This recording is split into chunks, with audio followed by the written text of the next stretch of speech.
سلام، این اولین ویدیوی چنل ماست. با ما همراه باشید با اولین اپیزود از پادکست قنبرک. خوش اومدید به چنل نیتی تیوی. خب ما قرار راجع به چی حرف بزنیم؟ ما رو عصبی و عصبانی شدن. عصبی و عصبانیت. فرق عصبانیت با ناراحتی چیه؟ فرق عصبانیت با ناراحتی چیزی که اول یه چیزی من بگم قبل از اینکه ویدیو رو استارت بزنیم. ما قرار راجع به تجربات خودمون و عامیانه صحبت کنیم. ما نیست راجع به چیزای فلسفی و کاملا علمی بخوایم باهاتون صحبت بکنیم و هر کی نظر خودش رو بگه. خب ادامه بده. از من عصبانیت چیزیه که تو نمیتونی به کسی نشون بدی. نه، در واقع عصبانیت چیزی که تو به کسی نشون بدی. آره آفرین، دقیقاً. چیزی که نمیتونی به کسی نشون بدی. تو موقعی که ناراحتی، خب طبیعتاً شاید مردا اینطوری، شاید این خودم اینطوریم. فقط من نمیرم جلوی کسی بشم گریه کنم، نمیرم جلوی کسی بگم ندارم فلانم بسالم. ولی موقعی که عصبانیم من دیگه چیزی رو نمیبینم به شخص خودم، دیگه نمیدونم میزنم میکوبم داد فریاد. پس تو میگی عصبانیت همون ناراحتیه که تبدیل به خشم شده و تو داری بروزش میدی. آره دقیقاً. آره.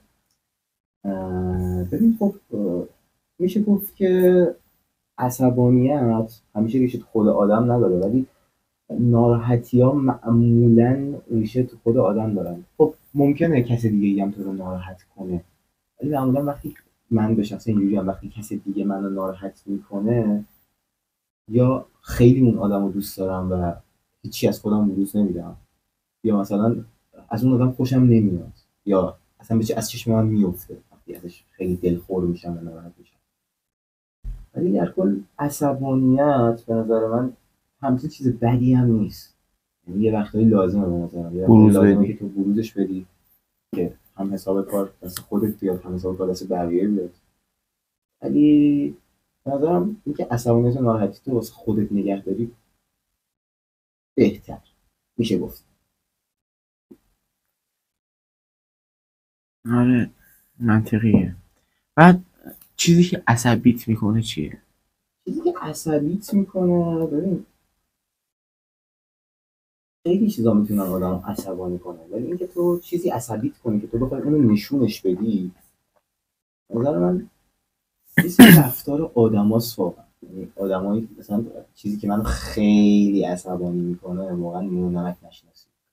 مثلا سواره میدونم مثلا خیلی اذیتم میکنه. مثلا تو به یکی خیلی لطف کردی، به یکی خیلی مهربونی کردی، ولی اون میاد و یه جایی کاری میکنه که اصلا تو انتظار رو از اون آدم نداشتی. یعنی تو میگفتی که این آدم واسه تو خیلی خوب بوده و مثلا تو خیلی دوستش داشتی، ولی یه سری چیزا رو میبینی، یه سری رفتارا رو تو از یکی میبینی که خیلی ناامید میشی تا وقتی میبینی. میگم چیزایی که عصبانی میکنه من خودم خیلی زیاده. مثلا وقتی یه چیزی رو مثلا چند بار به یکی توضیح میدم من نمیفهمم مثلا عصبانی میشم. به نظر خودم خیلی بده، خیلی بده. ولی خیلی چیزا میتونن تو رو عصبانی کنن، ولی اینکه تو چجوری با اون عصبانیت برخورد کنی به نظر من خیلی مهمه. یعنی اگه تو نتونی کنترل کنی رو رفتار خودت، رو حرفایی که میزنی، ممکنه عصبانیت تو باعث ناراحتی یکی دیگه بشه، اون ناراحتی یکی دیگه باعث عصبانیت اون بشه و این چرخه هی ادامه پیدا کنه و باعث بشه که مثلا یه اتفاقی بیفته، یه اتفاق بد بیفته یا چی میگم یه سری حرمت‌ها شکسته شه. چیزی که عصبانیت میکنه رو تو نمیتونی تو یک چیز خلاصه کنی. تو خیلی چیزا هست آدم عصبانی میکنه. مثلا تو چطور؟ تو چی عصبانی میکنی؟ من به شخص بیشتر که نه، ولی رفتاری که آدما جلوی من انجام میدن منو واقعا عصبی میکنه. مثلا میگم چیزی که تجربه داشتم این بودش که مثلا آدم دورویی که میاد مثلا جلو روی من میگه آه داداشم چه خبر فلان فسال و اینجور چیزا، و وقتی که میره پشت سر حرفایی میزنه که نمیخوره به آدم واقعا عصبی میکنه. بعد نمک نشناسی چیزی که گفتی واقعا آدم عصبی میکنه. یه سفره هست که تو باز میکنی، وقتی که تو این سفره هر کی یه سفره‌ای داره برای خودش، وقتی که داخل سفره یه آدمی که خیلی سفرش کوچیکه بیش از حد غذا بذاری، اوق میزنه طرف، پشیمونت میکنه. بعد آدمایی که دنبال ترحمن، یعنی پول دارن ولی دنبال اینن که مثلا آقا من این کارو نکنم، پول اینو ندم، پول اونو ندم، خساست یعنی منظورت. خساست و همینطور دنبال ترحم خریدن. یا مثلا میگه که من خیلی بدبختم کمکم کنید، در صورتی که پول دارن. هم عصبانی میکنن آدمایی که دنبال ترحمن. خیلی آدم عصبی میکنن. بعضی اصلا واقعا مثلا اوضاع خوبی ندارن، خب ولی خب نمیتونیم بگیم مثلا اینجا ما هممون ناراحتیم، خب یعنی همه یه غمی داریم همراه خودمون که همیشه داریم به دوشش میکشیم و تحمل غم‌های بقیه واسه ما خب سخته. ولی خب به نظرم یه آدم میتونه اونقدر امن باشه که امن باشه که غم‌های بقیه رو هم به دوش بکشه. ولی در کل میگم که من شخصا نظرم اینه که من غم‌هامو باید واسه خودم نگه دارم تا کسی دیگه ناراحت نشه. ولی یه چیزی گفتی که هر کی واسه خودش یه سفره‌ای داره و تو بیشتر از ظرفیت یکی بهش بها بدی، مثل این لیوان آب بیشتر از بریزی خب میریزه دیگه. ولی یه چیز که بخوام بگم راجع به این قضیه اینه که وقتی همون نمک نشناسی رو دارم میگم، وقتی یکی سر سفره من غذا میخوره و اینا و حالا ما یه مشکلی برام وجود میاد، این دلیل نمیشه که من بگم آقا مثلا تمام شدن. نه من با این آدم دشمنم، من اصلا دوست دارم مثلا دیگه گوش نباشم. من شخصا اینجوری نیستم. یعنی اگه اون آدم دوباره بیاد در خونه من بزنه و من باز هم بهش کمک کنم و من خیلی دوست دارم که همه آدم‌ها منو دوست داشته باشن. این خاصیتیه که به نظرم خودم خیلی واسه خودم خیلی جالبه. دوست دارم جوری باشم که همه از من راضی باشن. ولی خب این غیر امکان پذیره، اصلا نمیشه هیچ وقت. ولی اگر کسی این رفتار رو با من کرد، من دوست دارم شکمش سیر باشه ولی نه سر سفره من. بعد اینکه عصبانیت چطور خودشو نشون میده تو چه خوش نشون میده؟ آره مثلا عصبانی میشی چه رفتاری ازت سر میزنه، چه بسا خوشت بیاد چه بسا خوشت نیاد، من که بده یا خوبه. به شخص موقعی که عصبانی میشم عین ناراحتی به کسی نمیگم. یعنی آقا من از دست یه نفر عصبانی ام، یه نفر یه کاری کرده، چون با حرف زدن از نظر من همه چی حل میشه، ولی اینطوری نیستم که من بگم آقا تو اون روز اون کاری کردی من خوشم نیومد. من اینطوری نیستم. یعنی به شخص اینطوری نیستم. یعنی میخوای بگی آدم تلافی کردن نیستم. اصلا آدمی نیستم که آقا بگم آقا تو این کار کردی یا تو اون کار کردی. من اینطوری نیستم به شخص. بعد موقعی که من عصبانیتم وقتی یعنی عصبانیت به جایی میرسه بروز پیدا کنه یا تنها میشم، طوری که حوصله بیرون رفتن ندارم، حوصله بازی کردن ندارم، حوصله تمرین رفتن ندارم و حوصله خیلی زیادیه. و موقعی که به این درجه میرسه عصبانیت من و دستم میلرزه، پام میلرزه، چشمام تیک میخوره، یعنی چیزا تیکای عصبی به من دست میده به شخصه جایی که آدما من این کارو انجام با من. یعنی عصبانیت به زبونت نمیاد ولی خب نشون میده خودشو تو جسمت، تو روحت، نمیگم. نمیگی ولی نشون میده. مثلا آدما بهتره که بگن ولی نمیگم. به نظرت این چیزی که تو گفتی یعنی مثلا اگر عصبانی بشه کسی میفهمه، یعنی کسی متوجه میشه ولی شده که به روی خودشون نیارن، یعنی امکانش شده. این چیزی که اون یه بحث جداست. ببین اینکه تو عصبانی بشی بگی بدن، من منظورم اینه که کلا کسی میفهمه، یعنی انقدر نمایان هست که کسی بفهمه. آره میفهمه خیلی راحت. یعنی فرقی که بین لحظه خوبم داره با لحظه که عصبانی شدم خیلی، یعنی 180 درجه تغییره. ساکت میشم، حرف نمیزنم، جواب پیام‌ها رو نمیدم. یعنی طرفی که من موقعی که بعد 30 ثانیه داره آتیش میگیره جواب پیامو دیگه دیگه نه اون شرایط فرق داره دیگه. مرد داره میمیره خب طبیعتا من جوابشو میدم. از اون لحاظ که در حالت مرگ ایراد نداره. همیشه جواب پیام‌ها رو زود بدید. آره افرادی که دیرسیم میکنن خودشون عامل عصبانیت. آره این از بعد. خب حالا من بگم مثلا چه چیزی منو عصبانی میکنه. عصبانیت چطور خودشو نشون میده تو من؟ عصبانیت چطور خودشو نشون میده؟ آدم عصبی هستم. آلردی من آدم عصبانیه، یعنی خیلی زیاد فرقی نداره عصبانیتم. چرا؟ میگم فکر کنم برام زر میزنم. عصبانی، اگر خیلی شدید عصبانی بشم واقعا غیر قابل کنترل. به جایی برسم ببین که 3 تا آتیشی سطح داره. یه سطح اوله که عصبانی میشم و هیچی نمیگم. یه سطح دومه که عصبانی میشم نشونش میدم. یه سطح سومه که خیلی عصبانی میشم ساکت میشم. این قسمت ساکت شدن واقعا اونم واقعا ترسناکه. واقعا ترسناکه. یعنی میدونم که اون عصبانیت ممکنه بعداً یه تلافی سرش بکنم یا کینه میشه تو دلم میمونه.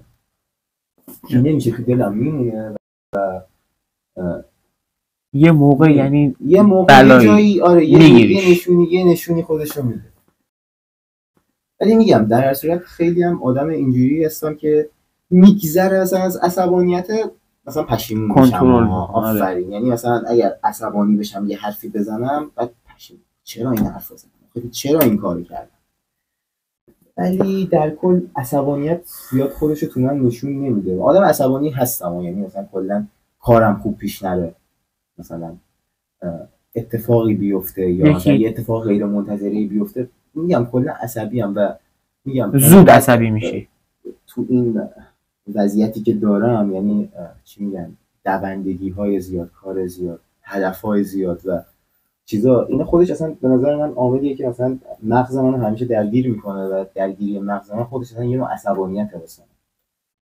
و آره دیگه میگم عصبانیت خودش رو تو این سه سطحی که گفتم نشون میده. تو عصبانی میشی چی کار میکنی؟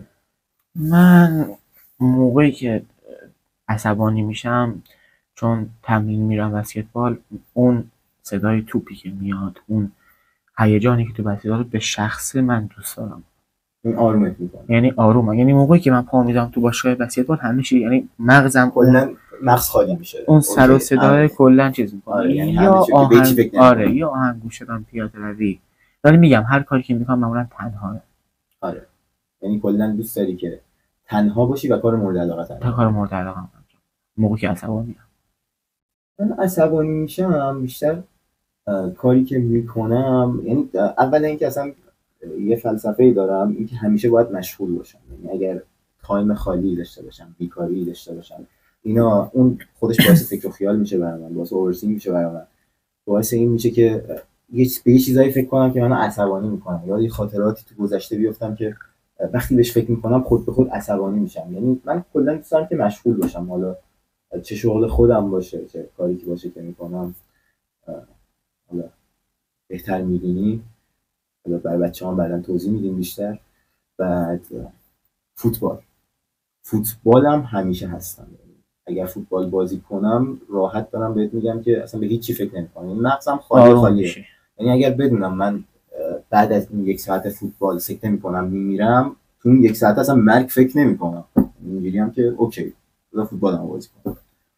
کلا ورزش به نظرم خیلی خوبه واسه اینکه تو بتونی عصبانیت خودت رو کنترل کنی و چی میگم به اصطلاح خودت آروم کنی دیگه، راحت مثلا ریلکس بازی کنی، واسه خودت لذت ببری. میگم به عنوان یک آدم عصبانی زندگی سخت میشه برات. عصبانیت باعث میشه که زندگی واسه سخت شه.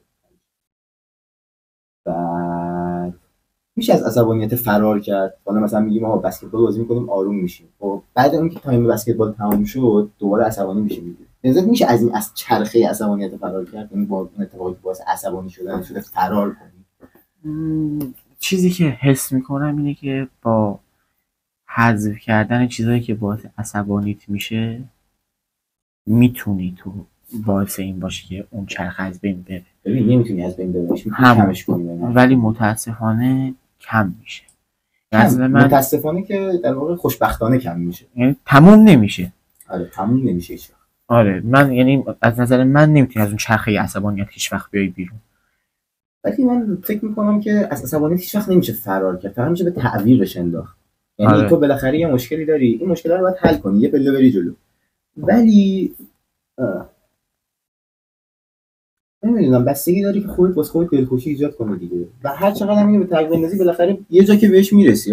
تو که میدونی این مقصدت اونجاست. خب حالا اینو بنداز دورتر، هی برو اونورتر، یه جا بالاخره ولی این به تعویق انداختن هم خودش به نظر من باعث میشه که اون عصبانیت کم بشه، یعنی نه ولی به مرور نه، زمان کم بشه خودش. اگه اون تایمی که بهش برمیخوره تو عصبانی بشی بعدش تموم بشه، از من چیز بهتریه. یعنی اینکه تو زودتر میگی عصبانی بشم که بعدش بعدش اوکی راحت بشم. باشم. آره بعدش یعنی راحت، چون اگه هی به تعویق بندازی بازم عصبانی تا اون عصبانیت بزرگه. آره خب عصبی. مدت بیشتری عصبانی هستی ولی وقتی به اینجا میرسی عصبانیتت کمتره. تو میگی که آقا همین اول من عصبانیت خودم رو خالی کنم که بعدش دیگه بگم آره اوکی من یه مدت کمتری عصبانیم ولی خیلی عصبانیم. ولی خیلی آره. من میگم آقا من اینجوری نیستم، من میگم آقا یه مدت بیشتری عصبیم ولی وقتی اینجا میرسم عصبانیتم کمتره، یکم معقولانه تر فکر میکنم به قضیه و اینجوری هم که مثلا خب اوکی الان مثلا یه تایمی ازش گذشته، حالا همچین اتفاق خاصی هم نبود، مثلا الکی عصبانی شدم یا مثلا چی میگن مهم نبود، بی خود هرس و جوش خوردم. بعد فرق عصبانیت با ناراحتی چیه؟ یعنی چه موقعی عصبانی؟ اول دیگه گفتم اینو، ولی ببین ناراحتی و عصبانیت دو تا موضوع جدا. ناراحتی معمولا برای من اینجوریه که ناراحتی همیشه بیشتر باعث کارایی بوده که خودم کردم و عواقب اون کارا باعث ناراحتی من میشن. یعنی مثلا آقا من خودم میدونستم که اگه این کارو بکنم اینجا باعث ناراحتی میشه ولی بازم کردم، یکم کله خرم خدا رو شکر. ولی عصبانیت دو تا عامل داره، یکی خودتی یکی بقیه. این تو نمیتونی جلوی این قضیه رو بگیری هیچ وقت. وقتی خودت هم باعث عصبانیت خودت میشی بیشتر عصبانی میشی. این همیشه برای من بوده. میگم آقا من دیگه به این نتیجه رسیدم که تو نباید از همه انتظار داشته باشی، ترجیحاً که انتظارات تو از بقیه کم کن. چون اگه کم نکنی اونا باعث عصبانیتت میشن خود به خود. یعنی مثلا تو میگی آقا من فلان کارو واسه فلانی کردم الان انتظارم اون کار واسه من بکنه ولی اون نمیکنه. خب معمولا اکثرا اینجوری. بعد بخوام بهت بگم که فرق ناراحتی و عصبانیت رو بخوای کلی بگی، عصبانیت رو تو بروز میدی معمولا ولی ناراحتی رو من معمولا هیچ وقت بروز نمیدم. ناراحتی کسی بروز نمیدم. یعنی خیلی بخوام ناراحت باشم در حد یه استوری بدم من ناراحت، هیچکی هم براش مهم نیست. خلاصش همین، هیچ واقعا میگم غم تو واسه چی میگم، یه مثال خوبی هست الان جدیدن هم اینستا هست هم چنل‌های دیلی دوستان میذارن کاره، میگه حلوا به دهن کسی شیرین میاد که غم برای خودش نیست. یعنی غم تو واسه بقیه هیچ ارزشی نداره، مثلا واسه شون شیرینه.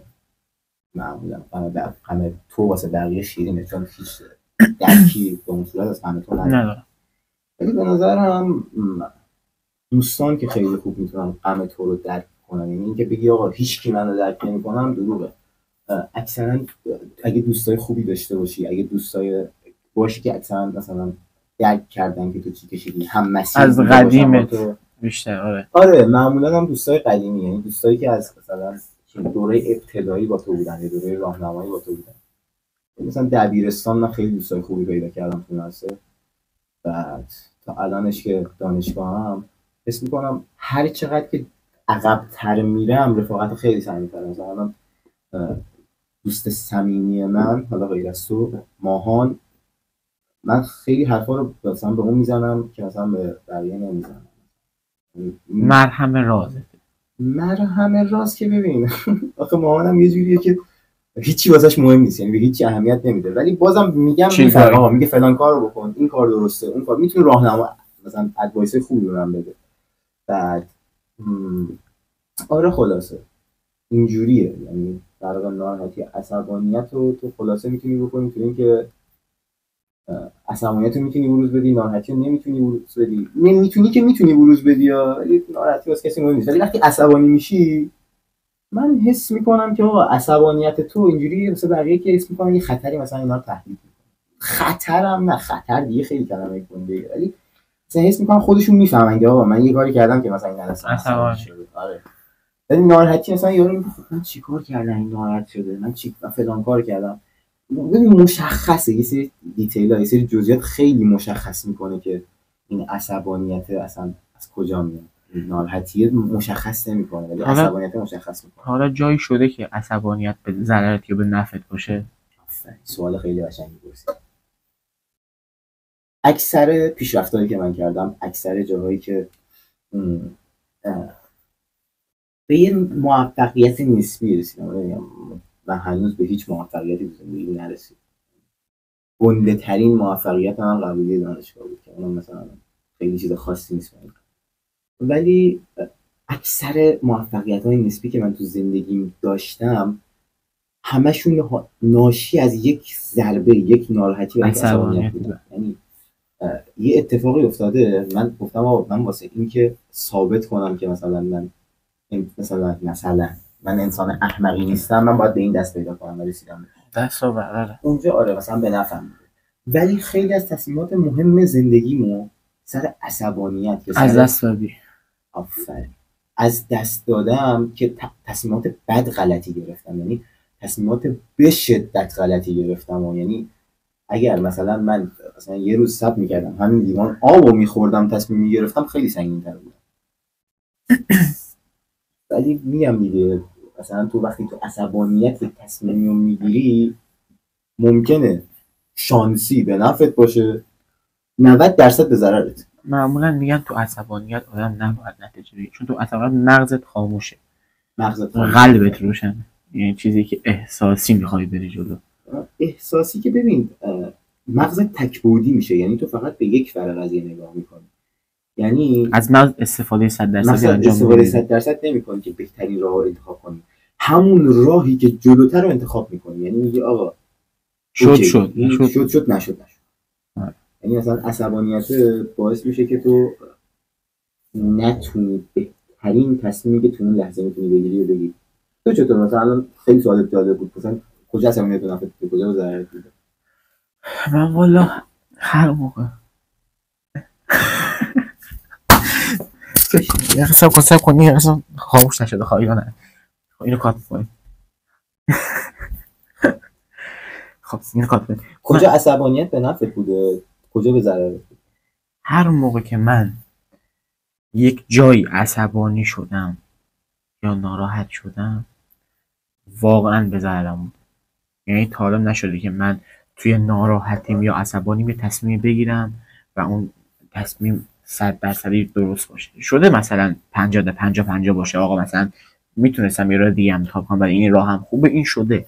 ولی تا حالا نشده که راهی که 100 بهترین راه هم بوده تو عصبانیت این کار کنم. من یکی از رفیقام، خب من ریاضی فیزیک اومدم ولی خب رشتم مورد علاقم کامپیوتر. بعد به خاطر یکی از رفیقام که گفتش که تو مثلا روی کامپیوتر چی نمیشی فلان، منو عصبی میکرد و الو بلو فلان و پسر و اینا، دیگه نمیدونم فلانی، اگه بیای یه حرفای زیاد میزدن اینا. مثلا که آدمایی که همیشه هستن، من که بگن تو چی نمیشی فلانی، اصلا این نمیشه گفت. اینجوری آدما همیشه هستن، خودشون هم هیچی تو زندگیشون نشدن و میخوان تو هم هیچی نشی، مثلا من بهترم و فلان و پسر. به خاطر اون از سر عصبانیت من اومدم ریاضی. یعنی نتونستم اون رشته مورد علاقه‌ام برم، پشیمون نیستم. یعنی مثلا این که تو مثلا سر حرف اون آدم واسه اینکه ثابت کنی که خوبی اومدی ریاضی فیزیک یا نه، مثلا اون قولت داد سمت ریاضی، نه بخاطر اینکه ثابت کنم به اون که اشتباه می‌کنم. یعنی تو عصبان پشیمون نیستم، چون پشیمون که نیستی ولی به نفعت شد یا به ضررت. میگم اگه میرفتم اونجا احتمال داشت که بهتر باشه برام، ولی اینجا بدم نشد برام. اینجا بدم نشد، چون رفیقای جدید پیدا کردم، کارایی کردم که نمیتونستم بکنم. بعد طولانی تر بود رو هم، چون بعد میرفتم یه شهر دیگه برای اون رشته که میخواستم.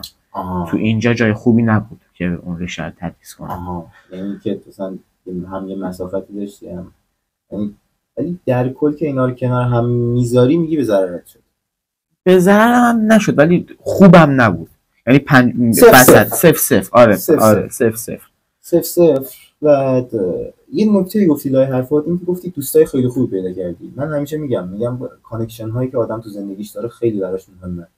چون مثلا مثال بخوام بزنم، تو هر چقدر با آدم های بهتری تو کار باشی، توی هر چیزی باشی، خیلی امکان موفقیت بیشتره. یعنی اینجوری میتونی تو به این دید بهش نگاه کنی که این به نفعت. خب یعنی اینجوری نگاه کنی که مثلا تو ریاضی فیزیک اومدی، ممکنه تو کامپیوتر هم خیلی آدمای مثلا خوبی میدیدی، یا یعنی مثلا ممکن بود که ولی تو میتونستی مثلا با دوستایی که آشنا شدی میتونستی مثلا یه ارتباطی برقرار کنی، یه مثلا هدفی ایجاد کنید واسه خودتون، یه کاری بکنید. به نظر من میشه نیمه پر لیوان هم نگاه کرد. از نظر من هر چیزی که تو تصمیم میگیری، حالا تو عصبانیت، تو ناراحتی مردم، تو ناراحتی باعث این میشه که تو به این چیزی که الان هستی برسی. شاید من اگر میرفتم رشته کامپیوتر میخوندم، حالا هر چیزی که جایی که بود، شاید الان اینی که اینجا هستم نبود. شاید موفق تر بودم، شاید بدبخت تر بودم، ولی میگم این چیزی که الان اینجا هستم نبود. این که 100%، یعنی تو هر مسیری که طی بکنی یه سری تجربیات به دست میاری که اگر از این مسیر دیگه بری به اون تجربیات نمیرسی. خب این همیشه هست. میگم تو باید نگاه بکنی به این قضیه که این عصبانیت به نفعت بوده یا به ضررت. خب نمیتونی بگی فقط به ضررم بوده، فقط به نفعم. آره، چون اونور نیدی، آره تو باید اونورش هم نگاه کنی. آقا مثلا بگی من مثلا اومدم از این ور افتادم، ولی این ورم این اتفاق واسه من افتاد، این اتفاق خوبه بالاخره واسه من افتاده. نمیتونی بگی مثلا من این تصمیم گرفتم همش به ضررم بوده. مثلا من چی میگن، میخواستم مثلا موقع انتخاب رشته، با اینکه مثلا درسم خوب بود این دوران، میخواستم برم هنرستان ناوبری بخونم. بابام گفت آقا بیا برو ریاضی فیزیک بخون، بعدن میتونی مثلا تو از همون شاخه بیای بری تو این رشته. و من دارم فکر میکنم مثلا الان خیلی به نفعم شده. مثلا تو هنرستان یه سری درس تخصصی ترن، خب بعد یه سری دروس مثلا پایه و اصلی و اینا مثل ریاضی و فیزیک و اینا سطحی تر تدریس میشن.